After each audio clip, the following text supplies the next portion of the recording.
దేవునికి స్తోత్రములు. దేవుని బిడ్డలారా, అందరూ క్షేమంగా ఉన్నారండి.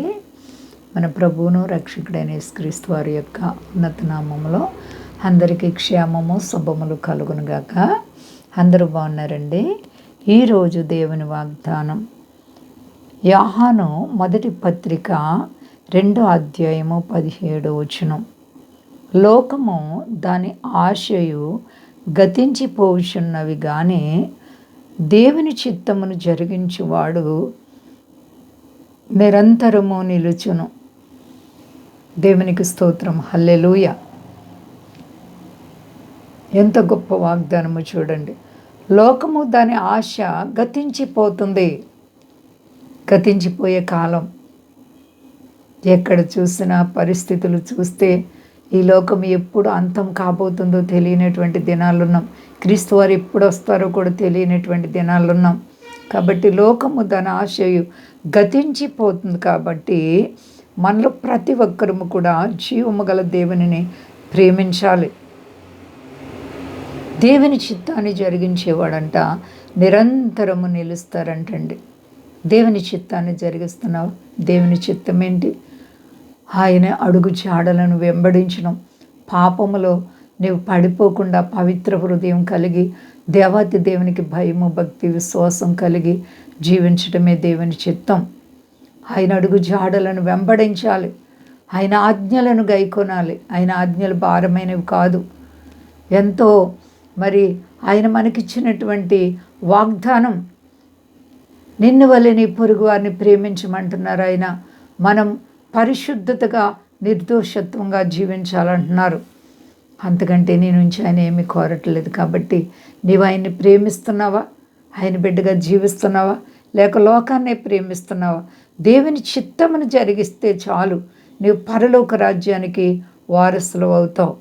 నిరంతరము నిలుస్తారు అంటే ఇంకా మరణం లేకుండా ఇక్కడే ఉంటారని కాదు దాని భావం.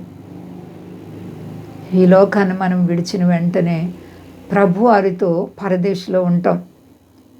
మరి దొంగల్లో ఒక దొంగ అడిగారు, తండ్రి నీవు నన్ను నీ రాజ్యంలో జ్ఞాపకం చేసుకొని నేడు నీవు నాతో కూడా పరదేశంలో ఉంటావని చెప్పారు. కాబట్టి నీవు ఆయనతో ఆయన రాజ్యంలో ఉండాలంటే, ఆయన బిడ్డగా జీవించాలంటే నిరంతరము కూడా ఆయనను వెంబడించాలి. ఆయనకు భయభక్తులు కలిగి నడుచుకోవాలి. అదే దేవుడు నీ నుంచి కోరుకునేటువంటి గొప్ప కృప. యేసయ్యను ప్రేమిస్తున్నావా ప్రియ బిడ్డ? రుణాలు, సమస్యలు, ఆర్థిక పరిస్థితులు, కష్టాల్లో ఉన్నావా? యేసు నామములో విడుదల కలుగుతుంది. ప్రేమగల దేవుడు, మంచి స్నేహితుడు నీ ప్రభు. ఆయన కొరకు నీవేం చేయగలుగుతున్నావు? అంచెలంచెలుగా నిన్ను హెచ్చిస్తారు. అద్భుతమైనటువంటి మేళ్ళు చేయబోతున్నారు నీ జీవితంలో. నీ ప్రభు యొక్క ప్రేమ ఎంత గొప్పదో యోహాను గారు ఈ పత్రిక రాస్తూ మాట్లాడుతున్నారు. మరి నీవు ఆయన్ని ప్రేమిస్తున్నావా? ప్రభువైన యేసుక్రీస్తు వారు పేతురుని అడుగుతున్నారు, పేతురు నీవు నన్ను ప్రేమిస్తున్నావా అని. ప్రేమిస్తున్నానయ్యా అని చెప్పారు. 2 సార్లు అడిగారు, ప్రేమిస్తున్నాను. 3వసారి అడిగారు, పేతురు నీవు నన్ను ప్రేమిస్తున్నావా? అది నీకే తెలియనయ్యా. బాధ కలిగేసింది 3వసారి అడిగేసరికి. ఆయనకి తెలుసు, కానీ ప్రేమిస్తున్నావా లేదా నీవు చెప్పాలి.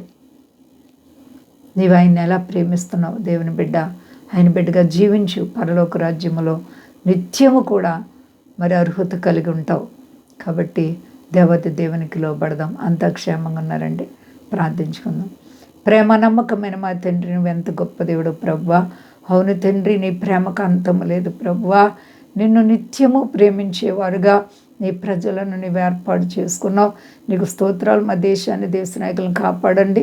మా దేశ ప్రజలందరినీ రక్షించండి ప్రభువా. నిరంతరము మేము నీతో ఉండాలని నీవు కోరుకుంటున్నావు. నీకు స్తుతులు స్తోత్రాలు తండ్రి. గొప్ప దేవ, స్వదేశాల బిడ్డలను కాపాడండి. సర్వ ప్రపంచాన్ని చల్లగా కాపాడండి అయ్యా. యవనస్తులను కాపాడండి, విద్యార్థులను కాపాడండి, సర్వ ప్రజల్ని కాపాడండి. చేతుల పనులు చేసుకునే బిడ్డలను దీవించి ఆశీర్వదించిన ఆయన. రుణాలు, సమస్యలు యేసు నామములో విడుదల కలుగునుగాక. అందరికీ క్షేమాన్ని ఇచ్చి, ముఖ్యంగా నీ కట్టడలు, నీ ఆజ్ఞలు గైకొనుట కృప చూపి మహిమ పొంది శక్తి కలిసేనామని అడుచున్నాను తండ్రి. ఆమెన్. అందరికీ వందనాలండి. మా కొరకు పరిచయం కొరకు అందరూ ప్రార్థించండి. ప్రభువారు మిమ్ములను మీ బిడ్డలు మీ కుటుంబాలను దీవించి ఆశీర్వదించునుగాక ఆమెన్.